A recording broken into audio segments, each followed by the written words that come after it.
Wow. Wow, this is some really deep stuff. I don't know what just happened, but something happened inside of me. Something snapped. Something. I wasn't expecting that either. Sorry. It's okay. It's all right. It's beautiful.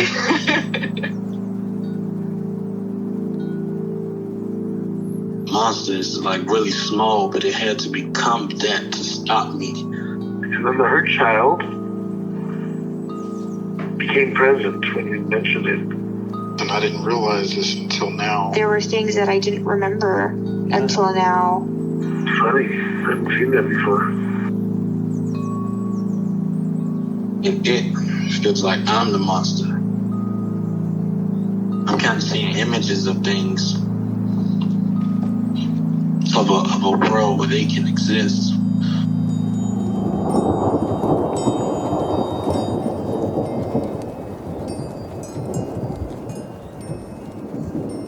This clarity brings all kinds of answers. It's clear. She hugged me and then went back to her place, I guess, in my heart. Oh, it wants to come out. It wants to bippity boppity boop Cinderella me. She's melted into my chest. It's ooey gooey. All week been finishing things, cleaning up more, started eating vegetables again last week. And it kind of just started happening. It's almost like I just finished going through a meditation session. I feel light. When you hit that first joint, in the morning, and I actually feel a lot more awake.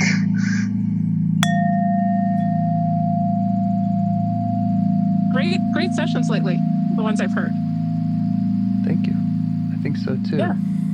Yeah.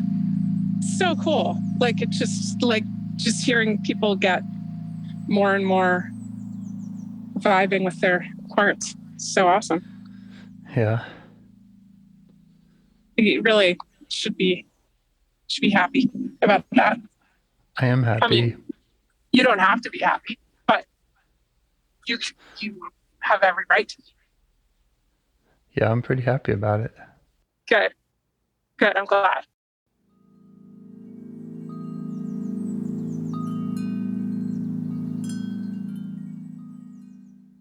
Yeah, I think it's so good. And it's just it has all these plot lines, following everyone doing this work, And in the meantime, this master plot arc of you developing your own way of doing it, Yes. And feeling yourself get better at it. It's very cool. Yeah. Yeah, I love it. Do people in your regular life know about this project? Sure, but I don't really have friends or family much to speak of. Oh no. Well, you do now. Yeah, this is my social life. And you've been trying to date. No, I've been trying not to date. But because the last time you went out, you just grilled someone about her ex-house. Yeah. Pretty much. You've been avoiding. You've just been hanging out inside where it's safe, away from people with their evil ways.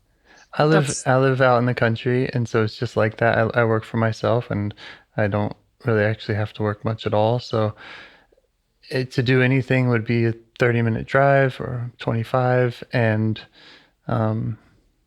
yeah. What's your closest city? Charleston, Columbia? Yeah, Charleston. Charleston? Mm-hmm. I mean, I've got friends there. I can introduce you. Okay. Really? Are you sure. Oh, that would be super cool. One of them.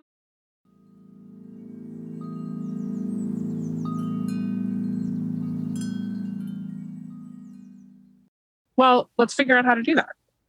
Okay. Because I like people to have friends. Yeah. Yeah. Community's good. Have you had periods where you have friends? I was an alcoholic for so long, so all my friends were drinking Drinking. buddies, Oh yeah. and then and then it was that, and then there was just uh, lots and lots of dating girlfriends. Until you messed up your whole scene. No, I just decided to stop both of those things. Oh yeah. Yeah. Wow. Well, we have a lot in common, it turns out. Mm-hmm. Yeah. Um, I keep hearing about people going, like this colleague of mine hasn't dated for 7 years because he wants to get more wisdom first. And it's sort of cool, sort of this practice. Yeah. Did you? What was your alcoholism like, and what's your sobriety like? My alcoholism was drinking every day. Yeah, I could usually wait till noon or so, but I would drink pretty much all the time. I didn't like getting all blackout drunk or doing too much crazy shit, but I did plenty of crazy shit. And I was in a rock and roll band and had a motorcycle and just plenty of opportunities for trouble. Yeah. And yeah, I would just drink all the time. Yeah. Yeah. Just like constant impairment. Yeah. Yeah, except I'm still an intelligent person that can make money and like so very functional and again like I didn't want to get blackout drunk. I just preferred beer over anything else. So I just would drink beer all day, and yeah, then I just decided to stop that, and that was maybe 6 years ago, maybe. Oh, nice. Did you do that with the help of IFS or AA or something else? No. I'd been exposed to IFS, and so I'd already played with it a little bit, and I think it was working in the background. In fact, I remember a dream I had, which was very IFS-y, that was right around when I decided to quit. But no, I didn't have any assistance or buddies in that journey. Yeah. Well, now you have a sober buddy in me. Yay. My anniversary is coming up, in fact. How about what date did you get sober? I don't remember. I'm bad at dates. Oh, yeah. I could be off by a couple years even. It's maybe 6 or 8 or something. Okay. I like you're just like, I'm bad at dates. Like, just like, I don't know. Your use of like apps and your like ADHD commitments. Yeah. Really it's an ADHD thing. They call it time blindness. It's an ADHD thing. We're notoriously bad with times and dates. I kind of have that, like clocks, calendars, compasses.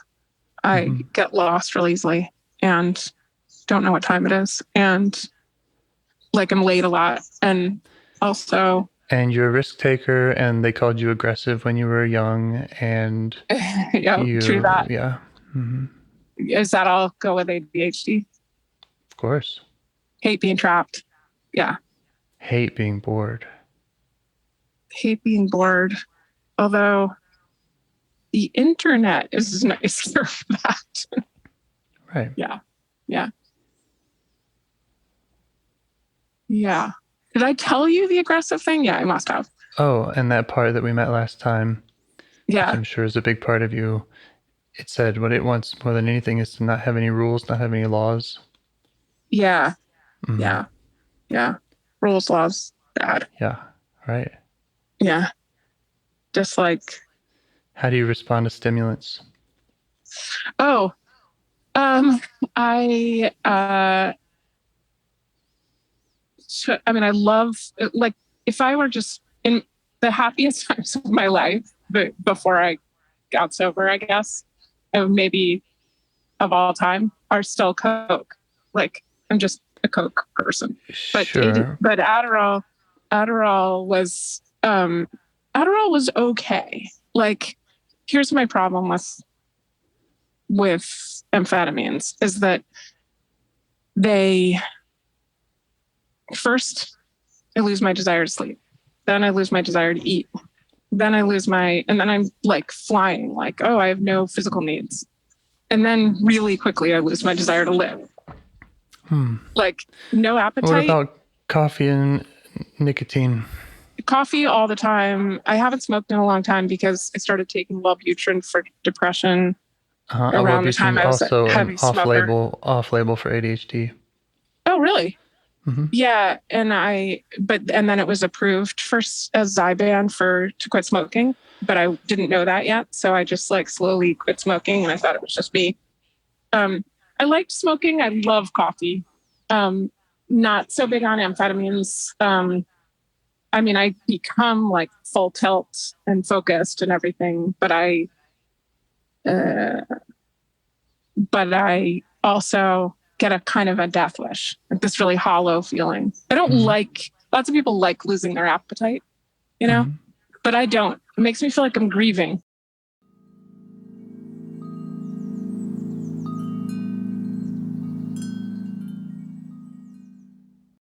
All right. Got any parts you'd like to get to know better or change your relationship with? I do. I think I've referred to before a time in 2011 where I think I just like had a classic moment of like, I don't know if people still call it splitting, but like where I just saw 2 or 3 paths, or like sort of 2 or 3 parts that I could blend with. And I'm pretty sure I shoved one in a closet and blended with another one. But it's a little bit unclear because it was such an extreme emotional period. Mm-hmm. But I'm getting a better sense of what that might have looked like. And maybe you can help me figure out that matrix. Okay. Yeah. Okay. Where should we start?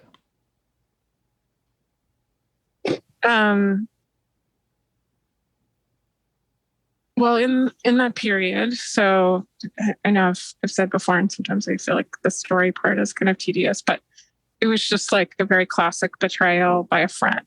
And right. So she like was involved with my husband and then left, and then they left and got married, and or he left and they got married, and then they ended up with half custody of my very young children. So it was sort of felt like, and, making matters more confusing, I was taking pills and drinking at the time. So I just had this confusing thing of I'm walking along married in my life, and then suddenly my new baby is the baby of my friend.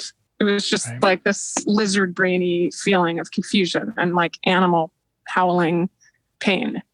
And then it was coupled with, I was losing my job at the time, and I also had been part of a serious religion with my husband, and he took that in the marriage, in the divorce too. So I sort of left that, but my kids were sort of still in it.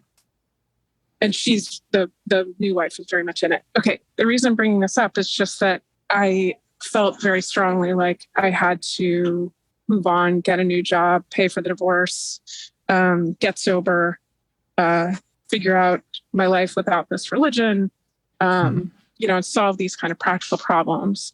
And so, I did my kind of grieving in a very focused way, because with 2 children, I would like set aside time to do it. And there was a lot of, frankly, there was a lot of like sort of Buddhism involved, just the usual, like reading Kama Chodron and meditation and mindfulness. And, it felt urgent that I learned how to sleep without Ambien, and that I learn how to walk through the world. And so what felt to me like a very evolved, that like sober choice, which was to forgive her and to some extent forgive my ex-husband and, just sort of be saintly, just Right. like so the kids would see this sainted thing. And like in a weird way, I just like stopped swearing and obviously stopped drinking and just decided like just to sort of be a martyr or something. I don't know. That was just the path I took. And I was just so proud of it for such a long time because people would say, how can you possibly forgive? And I was like, I am sober. And, I went really far and like made amends to them, not expecting amends to me. And all those things, read everything about forgiveness, but it was like, forgiveness when you decide an offense never happened. And all of it worked kind of until it didn't. And I don't know. There was another choice. And I'm not sure that would have been a great choice at the time, but there's another choice. And it wasn't just crying forever.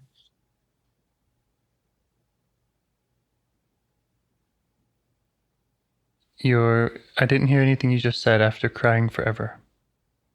It went out. I can't hear any of those words you're saying. Nope. Nothing. No words.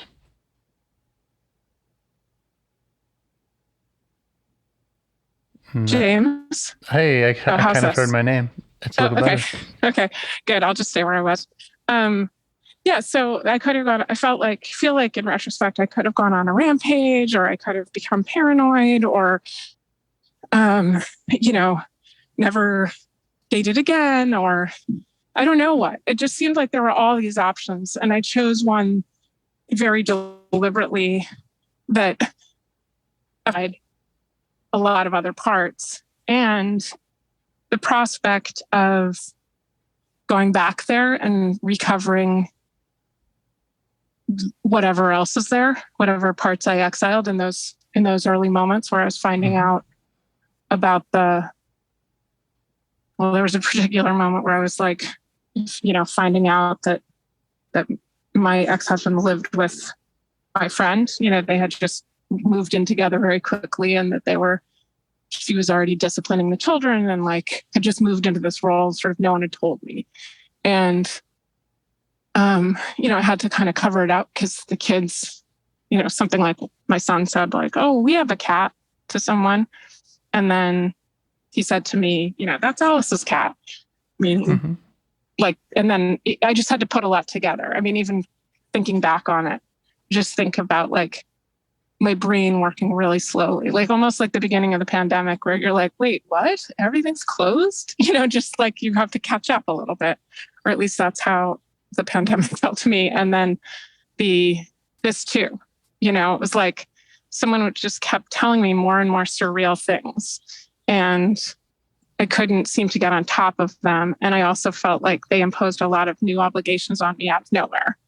And so in a moment like that, I just played it like, oh, that's great. You've got a cat, but like just felt like I was choking and dying of humiliation. And like my skin felt like it was burning. And, pretty soon after I was inviting Alice to lunch, I was doing all these, all these things to make sure that she felt okay. And that everybody felt like we were just a happy family, And I don't know what I left behind when I was in that blur, And what I was also thinking when I started listening to you do IFS is how scared I was at the possibility of giving up my like saint side that had forgiven her.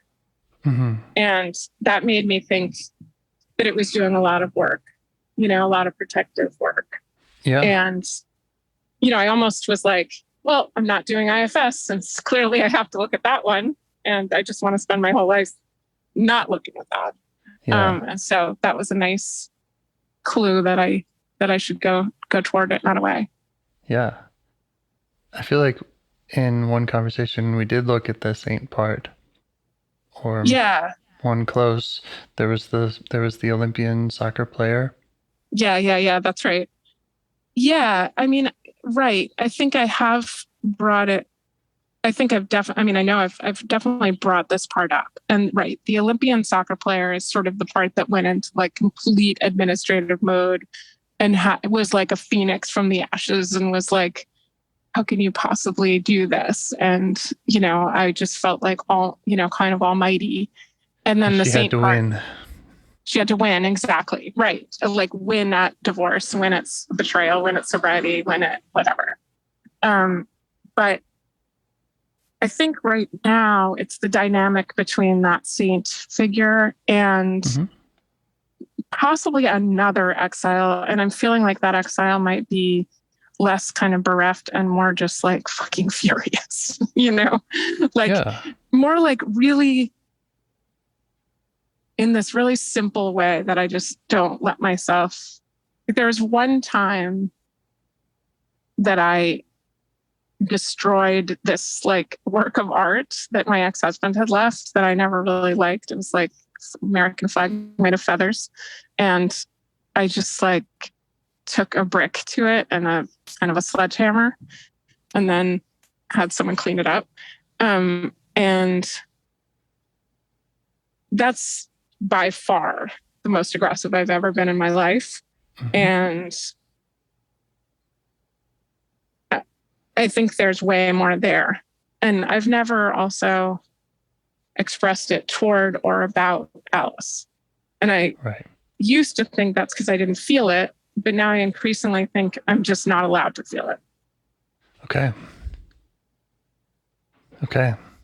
Good map. Okay.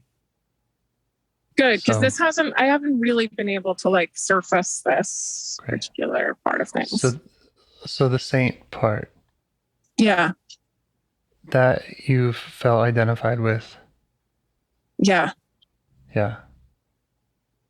Can you contact it now and ask it for space and see if it will give you some space to meet any of these other parts, maybe this rageful part? Yeah. How do you think I should contact it? Okay. Like, well, you could start by maybe putting yourself in one of those places where it's running the show. Okay. All right, that's good. So I was recently at a play of my daughter and Alice was there and I had the usual choice of sitting next to her or not. And it just seems hopeless. Like snubbing someone takes a lot of energy, in some ways shows a lot more interest. So I wanted the path of least resistance. So I decided to sit next to her. There's an open seat. And then, you know, ask her like pleasant questions about her life and, you know, show enthusiasm for seeing her. But also I wanted to like hold back a bit because I'm feeling less interested in doing that. So the saint is the one that wants to show enthusiasm. Yeah, for sure. And be like, of course I'll sit next to you. And like, do you need a more comfortable place? And like, how's your dad doing? Yes. Yeah. So that it's so blended with me. It's really hard right now when I think about that scene. I mean, it's not like I'm like slitting my wrists and, you know, whatever for her. It's more just like incredible kindness and like, I guess it feels like compassion. That's what it feels like. Because she's had a rough road and I mostly just feel this need to like care for her, alleviate her guilt, you know, praise her work. Okay. And getting some distance from that. So So maybe I could just leave her there, kind of catering to Alice. You could, or you can just invite her to notice you and let her know what you're up to. Okay. Okay. Well, the good thing is she's like very gracious. So she's like, oh, sorry, of course I'll step back. All right. Okay. Does she recognize you? Yeah. Or are you just another person that she pleases? That's a good point.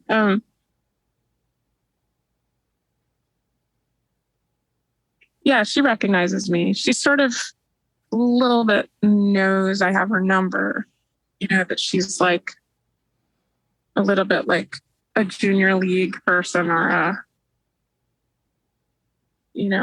party hostess.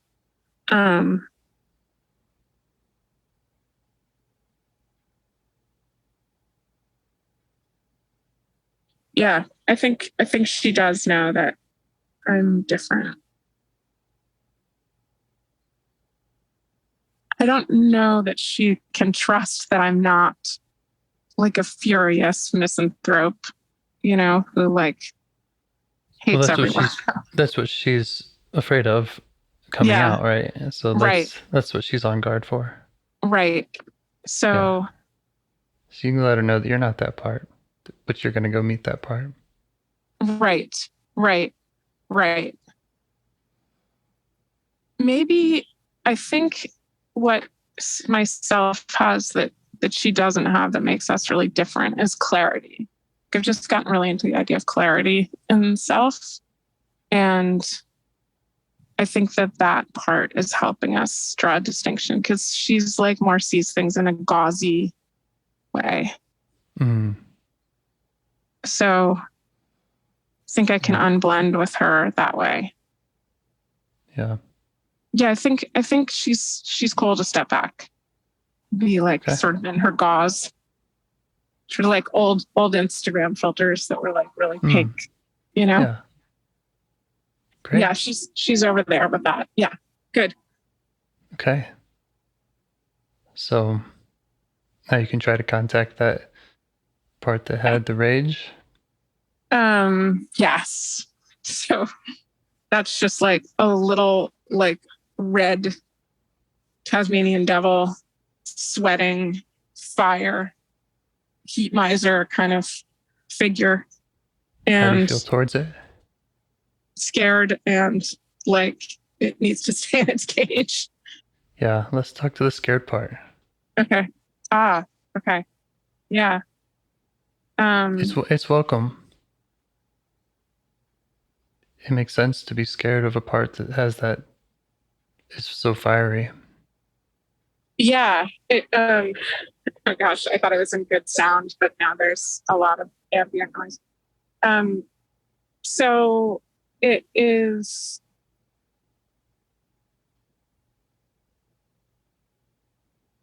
really scared that if that other angry part comes out, it's just violent. Like once things tilt into violence,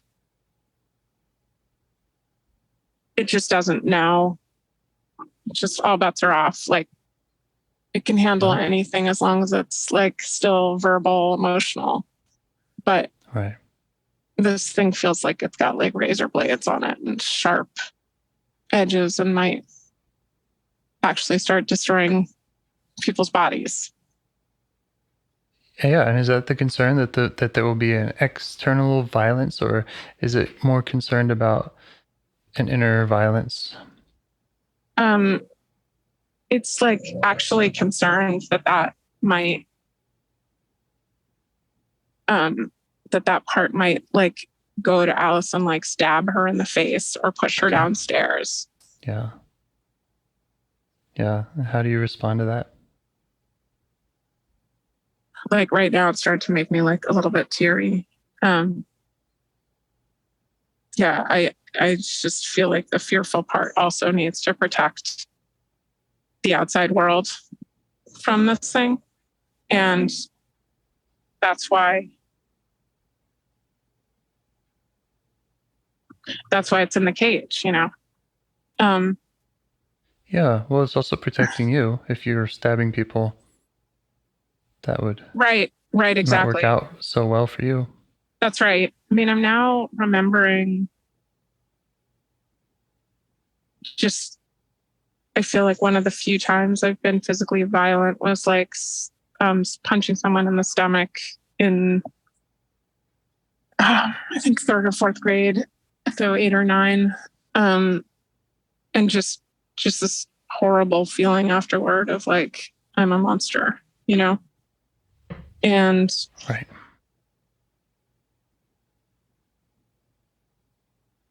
Yeah, it's just like any fantasy of physical violence.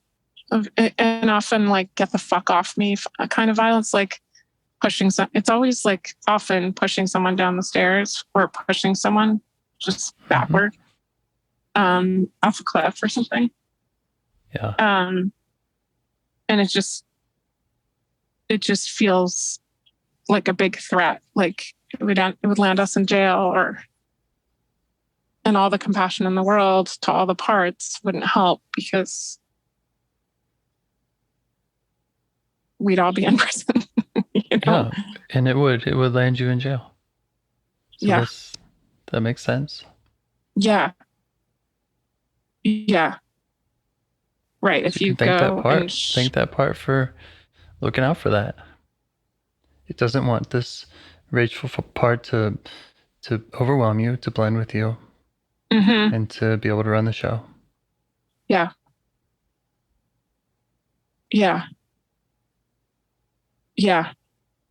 Right. And also in a more manageable way, like it feels like in a less literal way, like less actual violent crime. The scared part is worried that the angry part could just like humiliate us or something by like being just like some shrieking telenovela person, like just, you know, everyone. Right. It felt but it wouldn't at the have time to get physical to be a problem.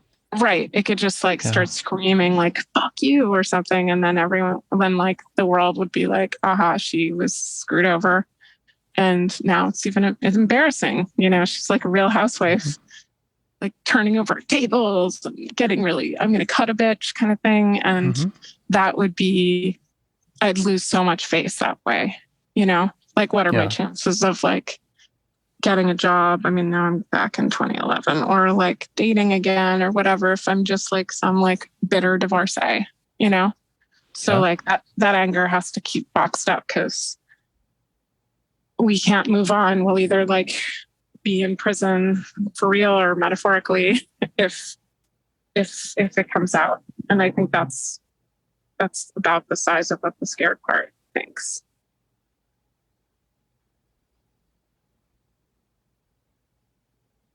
Yeah. I don't want to dismiss any of that. You know, I don't want to say, oh, just get it to step back because you'll be fine when you negotiate with this part. I don't know that, but you can know that. Right. I think if we keep the cage there, like the way that lawyers are allowed to meet with their clients in prison, I think maybe the self could talk to the angry part through bars, you know? Yeah. Or like handcuffed or something. It's just preventing the actual physical violence seems kind of key for all the parts. And then maybe, you know, who knows, maybe he'll be able to flail around later, but not immediately. But the scared part will step back. If like self has a, you know, fills out the paperwork and can get back there to meet with the inmate, you know, then the guard that is the scared part is like, all right, go on in, right to meet with your counsel. Nice. Yeah. So how does it feel about all that? It feels good. I mean, instantly, I always really like the idea of defense lawyers. like just someone that kind of takes the side of like a really sort of damned figure, you know? Right. And that's what it feels like I would be bringing, that kind of energy, you know? Clarity Right. and compassion to. Clarity and compassion without saying, I want to hang out with this guy at the bar afterwards. Yes.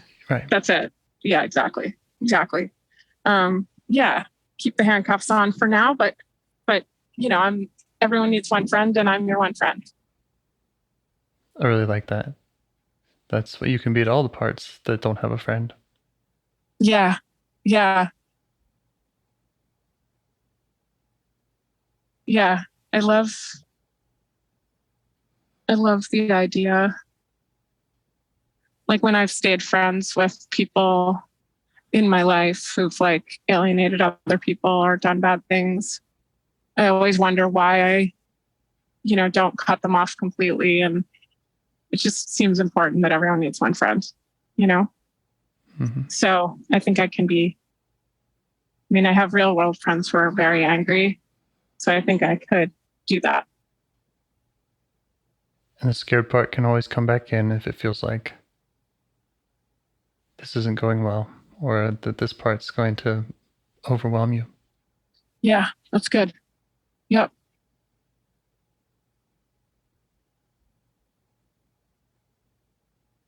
Mm-hmm. Okay. Thanks to the scared part. Yeah. He's kind of a jailer and he's stepping back.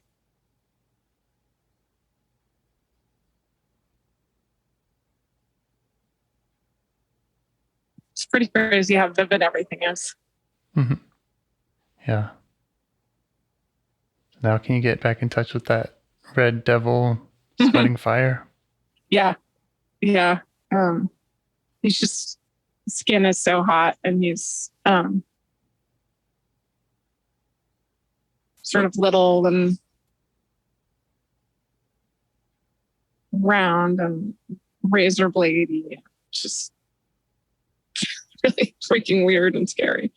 And how does he feel about the opportunity to speak with you, especially given the ground rules? Yeah, he's okay. He does not think he has a chance of getting out of handcuffs and shackles, and you know, I'm sort of his only chance of getting out of here. So he's willing to hear me out, you know, and talk to me a little bit. Yeah. How do you feel towards him?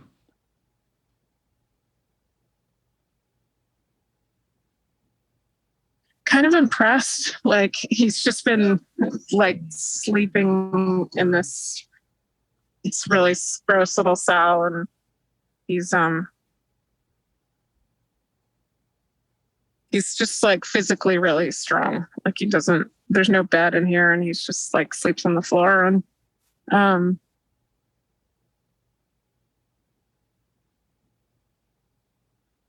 yeah, I mean, no one messes with him. It's really just he's just alone, and he's pretty self-sufficient. He's not complaining. So I guess I'm a little bit impressed. Okay. Anything else? Any other feelings when you see him locked up like that?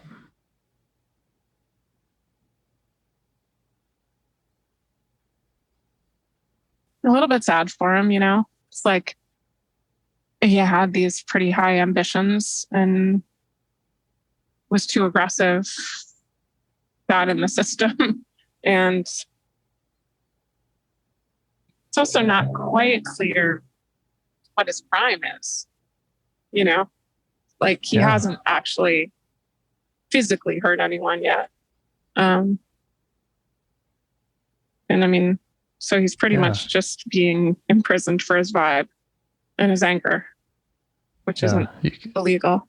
So you can let him know that you feel sad for him being in prison that way. Yeah. And that you are curious about his ambitions and where he is and what he wants. Yeah. Yeah.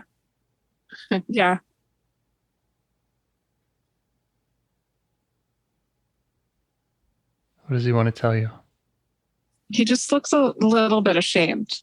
Like, he's so red, and I thought the red was all just like boiling rage, but I think the red is also like some kind of shame. Like, how did I get here? His little feet don't touch the ground on this little bench, and he's just looking down, and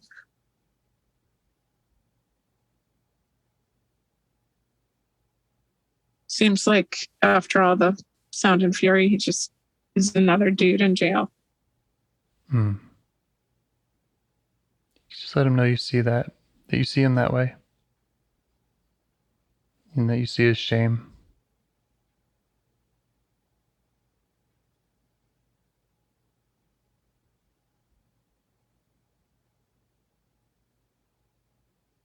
Yeah, he's kind of crying a little bit.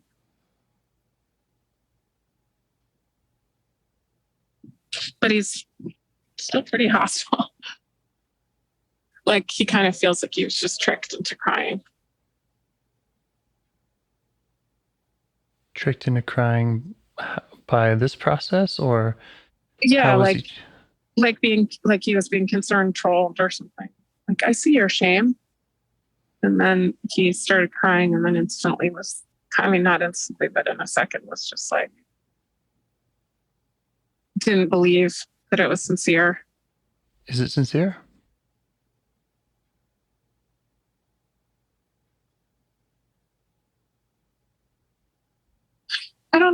Maybe not. Yeah. Check again how you're feeling towards him. He's a dude in jail. I think there's a little bit of impatience. I think I have a little bit of impatience with angry people, and also like just people who honk in traffic or who are like have road rage and stuff. I sort of feel angry at them. Yeah. I mean, I feel like irritated, and also like the best I can do is concern troll them and be like, you must be feeling a lot of shame right now, to make them like even angrier, you know? Right. So I do think he's legitimately feeling shame. Yeah. And you but have I'm not parts sure that are impatient, yeah. and maybe even it could even be maybe that saintly kind of part that's concern trolling, as you put it. Yeah. Right. It's just like I'm just caught in his thing. I'm blended with something that's not up with self. I mean, one thing about saying I let him know you see his shame is maybe different from right now just sort of seeing his shame, and factoring it in. Like, it's a delicate operation to let him know I see his shame without adding to the shame, Yeah. Can you get those other parts, those impatient parts, to step back? Yeah, I can. Okay. And I agree that you probably have the better approach. Self has the best approach for how to appreciate and witness how he's feeling. Yeah. Also, shame is just part of a big cocktail. Yeah. And some of the things that he's exhibiting are stronger. So I want to see those, are stronger, but also more impressive, I guess. And so I want him to know that I see all his strengths first, because his hackles are up, Mm-hmm. And he's got some strengths. Just this particular kind of physical strength of like like the kind of person that could like sleep outside and, find a way to make squirrel traps and eat squirrels and build shelters and kill bears. And like, it just seems like he's just super self-sufficient, super tough. Yeah. Can stand any amount of discomfort. And he likes getting some credit. He's liking getting some credit for that. What else does he want you to know about himself? Well, interestingly, he just was like, yeah, just because I can survive in here doesn't mean I belong in here. So I need to back off. I want to back off that a little bit and just say, like, I'm just impressed. I'm impressed that he can do the hiking and camping and survivalist stuff. What are you backing off of? I want to back off a little bit because he's able to find like reasons to be mad at everything I tell him. So like when I told him, communicated to him that I'm impressed by how strong he is, he said like, just because I can survive in prison doesn't mean I belong here. You're just setting me up to stay here. Okay. So he's got an answer for a lot of things, or like he's just super paranoid and chip on his shoulder. Yeah. I don't know that he belongs there either. Yeah, I don't. I same. Okay. Same. Let him know that's not. And, yeah, and that's he's not, saying you're setting him up, but we could assume that that's other parts that have been most interested in keeping him locked up, the scared part, and others. Yeah, that's good. Yeah, he is very happy to know that it's possible. I don't think he deserves to be there. I mean, honestly, I just told him I don't think anyone deserves to be where he is, especially someone who's committed no crimes. So that's relaxing him a lot because has been treated really unjustly. How are you being with him now? Sitting beside him on his little bench. Great. Yeah. It's kind of like he was hazing me a bit on the shame thing and on the other approaches.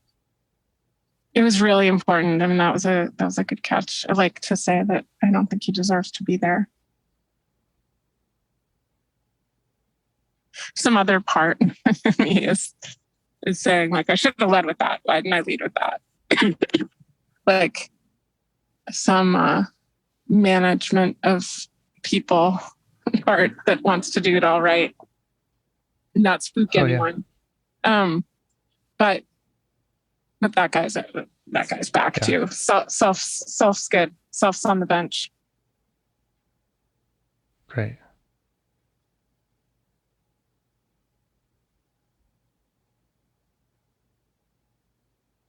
You could just ask him more about his experience,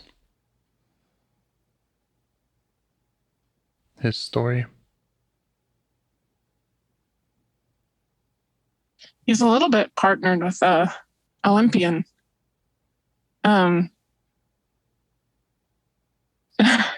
the Olympian is sort of like his friend on the outside who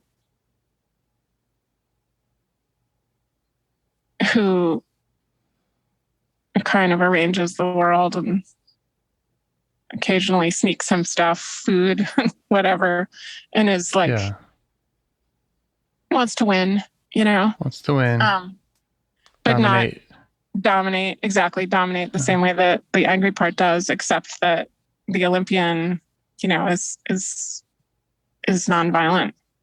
Mm-hmm. It's just like careerist and scarily ambitious and wants to win gold medals.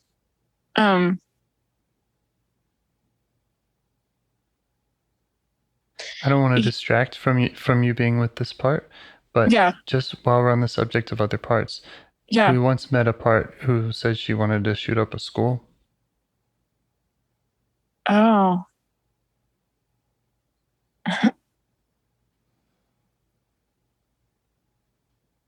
Yeah, that was a female part. I think. Yeah, I think that's pretty close to this angry part. Okay. The angry part, yeah, I think that might be the same. Because he's been so disempowered for so long, like that he's come up with all kinds of revenge fantasies, including like a school shooting. But hasn't been able to act on them. But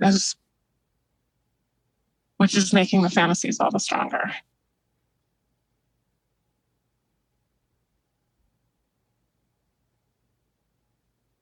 Because at this point, he can't even yell at anyone or like curse without getting in trouble. You know, he's just very, very. What about with you stuck in that cell? Can he yell and curse with you?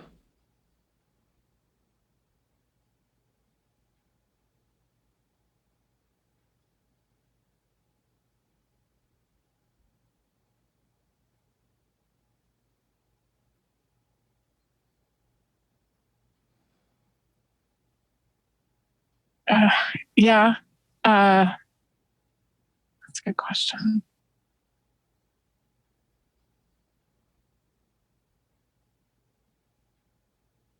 God, I mean, he's just really, really trapped, and you know, letting him say like do these other proxy things for violence, like hit a heavy bag or, you know, yell or like do some kind of art or something. None of those, all those things seem like sort of slightly pathetic to him. Mm-hmm. And also he just feels like he's been bound up for so long that he doesn't even know how to act on it anymore. God, okay, now I'm actually just feeling legit heavy compassion for him. You know, he's just like been made way more monstrous by just stay with that. Trapped.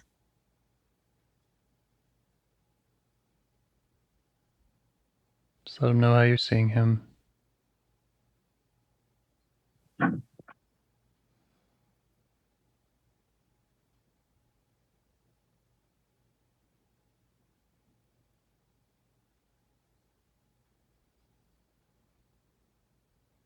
He's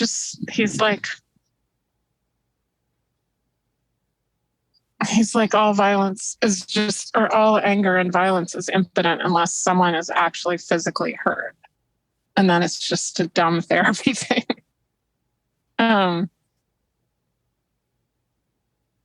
So it's another thing that's kind of pissing him off. I didn't understand what that means. Yeah, all the anger and violence is infinite unless someone is hurt. It's impotent, not infinite. Oh, impotent. You know, like okay. impotent. Got it. Right? Yeah.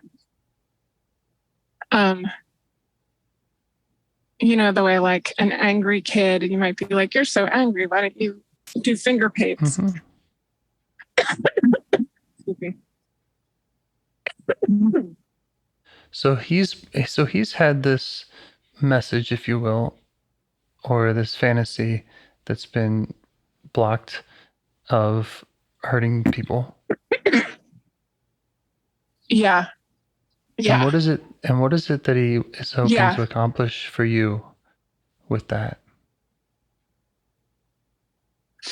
Just like let the world know that like no one fucks with you, you know? This was like a step too far. No one can ever do this again. We're gonna like stand up to this injustice and like when people or your audio, subduing them or forgiving them choppy in other ways, but like not this. Oh, okay. How's this? Is it any better? It sounds good now. Okay. Yeah, he just thinks like all the other approaches, like trying to kill people with kindness or, you know, forgive them or pretend to be above it, go high, whatever. All those things are ineffective and a little bit pathetic because really someone who crosses you this hard, you know, should be hurt, you know? Yeah, and what would happen if they weren't? Like, what's so bad about when he says he wants no one to fuck with you and to stand up for the injustice? What is the fear behind that? I think that then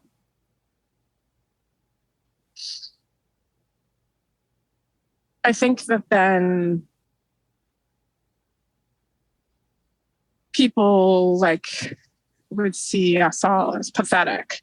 And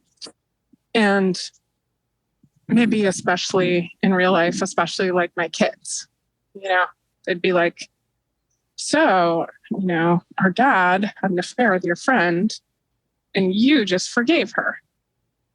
Like the lesson And that there would is mean you're pathetic and yeah, like a sort of pathetic mother and a bad model. Just like a doormat, like the kind of like, sometimes when a kid is like abused by their father, it's their mother's tolerance that they are madder at, or complicity. Mm-hmm. Mm-hmm. I feel like I'm that complicit mother, or we are that complicit mother. We met that mother. Yeah. Yeah, exactly. Yeah. And like, okay, call it forgiveness. That's great. But really, it's just complicity. It's like another mother just being like, forgive your dad. He's tired. He's works really hard. He has a lot of shame or whatever, by way of letting him abuse kids or abuse other people. And the angry person is like, it's been 12 years of not doing anything. And it's been the whole kid's childhood of him being locked up. And the kids haven't seen effective anger. Right. And that pathetic, complicit mother has been blended with you a lot in that time also. Yeah, for sure. Yeah, absolutely. So it's all making sense to you? Yeah, it really is. And there's another part to this to do with the Olympian, which is like the couple good things that the angry part is kind of giving the system props for is like the Olympian hired a great lawyer in the divorce and ended up with like most of the custody and like just ended up with a good deal. And it wasn't punitive, but it was, I didn't end up having to pay him child support or alimony, even though I out-earned him. And he even pays me a little bit. So the lawyer, the angry guy is really like, you did draw lines. And the Olympian kind of did that. Like drew lines, got a great job, married again, has had a great life. And all those things are forms of vengeance, and also provided a model for the kids of a whole different kind of household, because got out from under the religious abuse, and actually did take some aggressive steps, even as they were kind of wrapped in a forgiveness story, Yeah.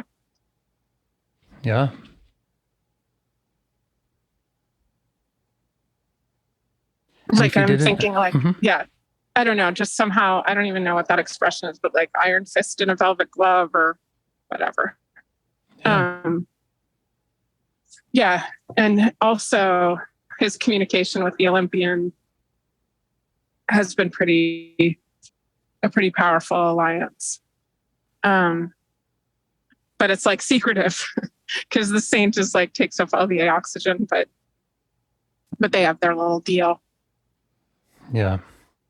So, yeah, if he didn't have to work in the dark, if it didn't have to be secretive, if he didn't have to worry about people exposing pathetic, complicit mother, what would he rather be doing with his energy? Okay, he just instantly went to like lifting weights and like CrossFit, stuff like that. Like sort of down in a dungeon of like weight strength building. And I've actually tried, like in my life, not long ago, tried to do strength training and just loathed it as an actual person. But I kind of like that there's like this little part of me that does really Craves like it. it. Yeah, craves it. Like He's like got that physical energy. And yeah, exactly. Like very, I guess, like kettlebells and deadlifts and stuff like that. Like I just see him in a dungeon, like working out and, you know, throwing refrigerators around or something. Yeah, that's funny. He'd be super psyched to do that. Maybe there's like also some like other little angry creatures. And that's an energy, and that's an energy that you don't feel so in touch with. It's energy. It's like when I've tried to bring it into my actual life, like, oh, maybe I could lift some weights. I just hate it. It's like my cells are like, why am I picking up weight and putting it down again? It just makes no sense. Like, why don't I do real work in the world? But this guy is okay with that. Like, he just likes the clang, right? He's like the clang of the metal. Yeah. All that stuff feels fun. And he also gets a little socialite because there are all these other like weird little angry CrossFitters, including some girls. He's psyched. He's never really met girls. Yeah. So social life. Maybe. Total social life, James, as we know. Everyone needs social life. Yeah. And obviously, you know, it's good for you. Right? Working out, exercising. What's that? It's good for you. Yeah. He wants you to use your body. Sure. Good. Yes. Also, okay, there's another like perverse part of him that is surprising that I'm just seeing now, which is like he's a little bit MAGA. And so like he has like this streak of terrible politics. But on the upside, he's not, he just wants to stay in this little gym. And he doesn't really care about politics in the real world. And his MAGA side actually keeps him from doing violence because it's like almost like a video game. Imagine, like all parts, that if you got to know more about his quote politics. Yeah. You probably wouldn't find them so terrible. Yeah. I mean, there's probably another part that would keep me from doing that, but I guess I'm not surprised. I'm not surprised that there's some part of me that embodies that MAGA spirit that the rest of us find so threatening. Right. And he's able to show this all to you when you're in this place with him. Yeah. He's just like this little red MAGA. But he probably could get out of his shackles and handcuffs if there was enough like metal like weights to lift and kettlebells to throw around. Yeah. And what could self do for him in that regard?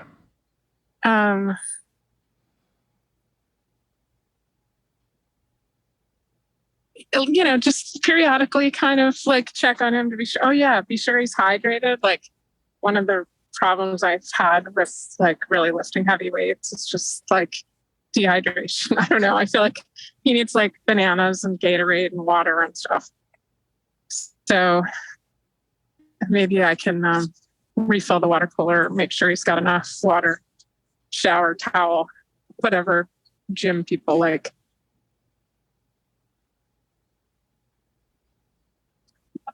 restrict his access to Gab, or maybe not. Maybe he can just pound away at his weird. And what about the thing that he's so concerned about? That being pathetic. Yeah, and people I think fucking the with water. you. I think the water and the Gatorade and the bananas is the best. To help check in with him. He doesn't want a lot of conversation. Just wants to be sure his baseline physical needs are met. That would help him with and he the just feeling plans of to pathetic. hang out in that gym.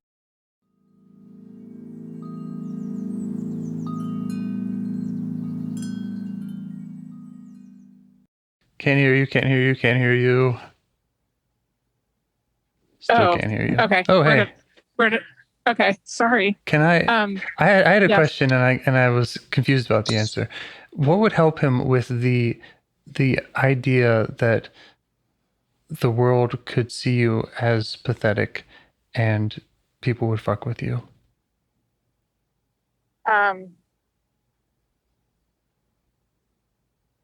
Hold on one sec.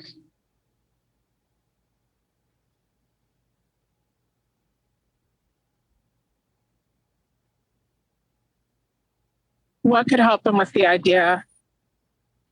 Say it again. He's concerned that people will push you too far, the world will fuck with you, people might see you as pathetic. Right.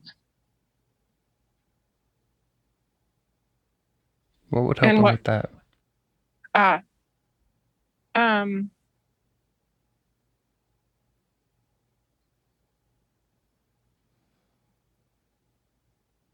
You know, like, I think, you know what? I think it's like if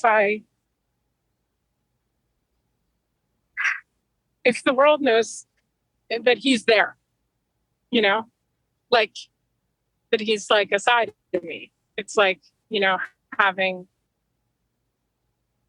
it's like just having this, it's like walk softly and carry a big stick. Like he's the big stick. Right. You know? So that would be one way to achieve that, is let the world know that he's there. Yeah. I'm curious, is there still a part in you that feels pathetic?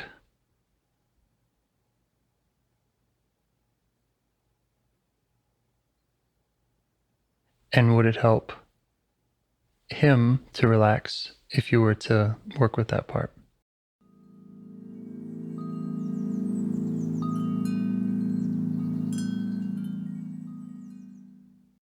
Okay. Now you can. Okay. Yeah. Yeah. I don't know what that was. So wait, say the final. I think I heard the final question, but say it again. Is there a part in you that feels pathetic? And if you were to go to that, if so, would working with that part help him relax? Absolutely. Yeah. The part that is like a pushover to the kids and is a doormat. I mean, I've done some work on that just in my like behaviorally, but he really is like, yeah, you got that doormat side to kind of buck up, and that would be good. All right. What do you think about that? What do you think about meeting that part sometime and working with him? I really like it. And I know you know, it's not going to be totally easy, because my impulse whenever someone talks to me about boundaries and discipline and stuff like that. I mean, I'm not a total doormat in life, but I don't like drawing boundaries and disciplining kids. But I'm just talking about parts work. And yeah, exactly. every time we've had the idea that we're going to meet a part, there's always been, well, that's not going to be possible because this part's going to be this part needs to be locked up forever, right? Yeah. That's how it always goes. Yeah. And currently the message is, well, there's this part that does this, and we won't be able to help it out because this and that. That one. You're right. And also all it needs to do is just buck up. And it's like, That none of that is probably accurate. You won't know until you work with that part. Yeah, absolutely. It's normal, right? To have that, but that one is right. That's that. Yeah, that's I think why I said yes. I want to work that part, and of course, my usual caveat that it's completely hopeless in this case, and we'll never get to it. But absolutely, yeah. I mean, this once again, it's so amazing, the whole world that presents itself. Like, I think one of the other people you talked to has described like this part that wants a Mustang, you know? Is it a Mustang? Yeah. And I'm just like, it's just the specificity is what's amazing to me, you know? And that in this case, like that whole prison and the CrossFit gym and the like hallways to go down and the school shooting plan, all those things are like just so vivid. You know, like I could definitely draw them. And same with the whole school and, you know, that school teacher that's still back there, like working on her weird language arts program. It's just like things I didn't even know I thought about. And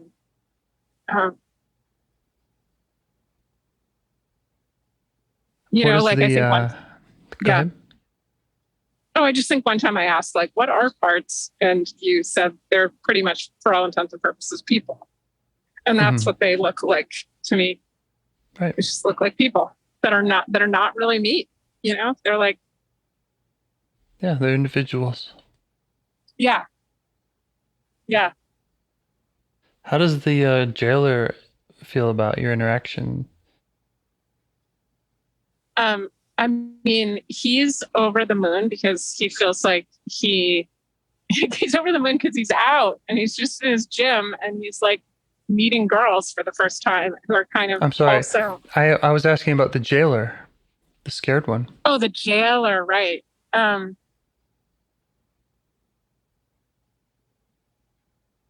Yeah, the jailer. Good point. I mean, are you closer to murderous rage now after this conversation? No, definitely not. The jailer is pretty easily defers to self. Right. Because self is like, to him, self is like the court system. So like, you know, he doesn't have to keep someone locked up. Like, people are let out all the time. You know, they like are paroled out or whatever. So he just unlocks the door. If the court has decided that they are safe, then he follows. And self has decided that our little guy, his name for some reason is Joe, can get out and go to his CrossFit ways. How about the saint? What's the saint think about your work? Saint's not really in the picture because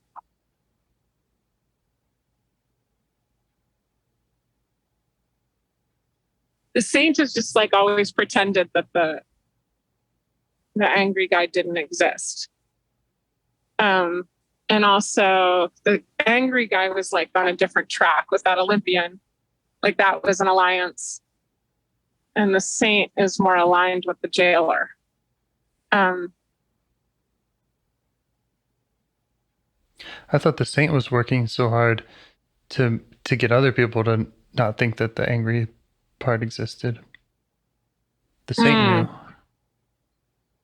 Yep, that's true. Right. The saint talks to the jailer. But it's not like the saint has some plans to forgive the angry part. Like the angry part is so far back there. And that's really interesting because the saint's mode is forgive, forgive, forgive. I know. And now you've done something. You've worked with this part in another way that has somehow developed a relationship without simply forgiving right? That's not what we did. Yep. And I'm just Yep. curious what the saint thinks about your power, your competence, your skills. Earlier you were saying, well, the only difference is clarity, but I'm wondering if the saint and you are able to explore what really is the difference here in the compassion, in the curiosity, connectivity, creativity. Courage. Yeah, how much is the saint really like the self? The creativity and the courage are really the saint doesn't have those. And yeah, the saint feels like this is a much better solution going forward, honestly. Like, it's just exhausting. Like, back at the school play, when the saint was really up and out and talking to Alice and trying to like make her feel okay. The saint's curiosity has an agenda. The saint's compassion has an agenda. Yes, absolutely. Absolutely. Yeah. And this other way of behaving with a lot more self-assertion and strategy and creativity. Saint is not creative. She has one solution for everything, which is just to take it and forgive it. But yeah, sort of like there were times, I think, that self was present actually at the play. Like, for instance, when my daughter came off stage, the choices, like, there was a thing of like, is my daughter going to hug Alice, her stepmom, first, or me, or her dad, or my husband? And I just stepped forward for the first hug in it felt a very natural way, not like too effortful. And, for whatever reason, my daughter ended up hugging me, then hugging her dad, then like smiling thanks at Alice and at my husband, and really like making sort of her priorities known in a kind of, it was just like very like, all I can think of is like balletic or athletic or something, the way it happened. Just like good hard hugs and good confidence from both my daughter and me. I felt like self was really present there. And it took like some kind of courage or creativity or something just to step forward for that hug. It might sound like a small thing, but I think in the past, the saint would have thought that was like too pushy or too, Good. Yeah. So it's good that you and the saint are able to negotiate, or that the saint can see you and see, again, just your power, your other resources. Yeah. I'm really, really surprised that the angry part was willing to go with something that wasn't violence. Like, for a second there, I really did think he wouldn't be happy with anything other than like pushing someone down a flight of stairs. Like, just, and even if he had been, I guess we could like send him somewhere to constantly push something downstairs. But there's always a solution that self can come up with that parts can't. Yeah. Parts can't see, and they just can't imagine. I think you have there's another person that you work with who was abused by her father. And when she unburdens that child is able to act sort of violently and vengefully against her father. And it's actually like kind of beautiful, even though, do you know what I'm talking about? Yeah, I mean, anything's possible inside with self Right. present. Right. We can give With the parts self. whatever they need. Right. Yeah, exactly. And when self's present, by definition, parts are not overwhelming. Yes. They're not taking control. Right. It's because self isn't present that parts feel the need to take control. Yeah. That's super cool. Yeah.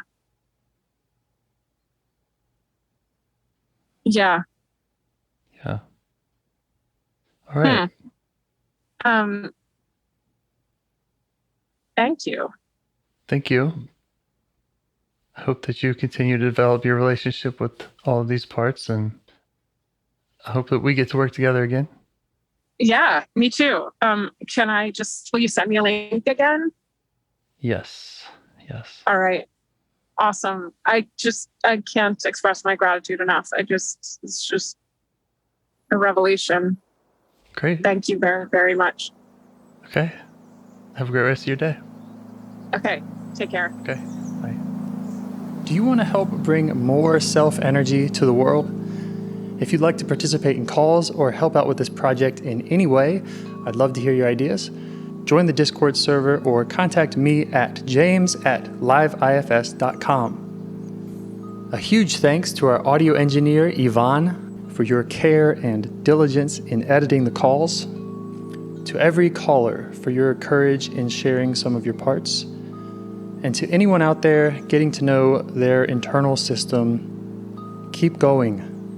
Who knows? That might be the most selfless, helpful thing you can do for others, and you're the only one who can do it. If you'd like to see us reach the largest audience, we must please the almighty suggestion algorithms at iTunes and YouTube. And they don't care about the power of IFS. They're looking for likes and shares and comments, and the sooner the better. Follow the links in the show notes right here in your podcast player to make your wishes known. And now, a minute of meditation. Or if you prefer, pull over. You can do it in 60 seconds. Just click one of those links. They're right there, and give us a like or a 5-star rating. It would really help. If you think this project is helping people, you're helping people by sharing it. Thank you.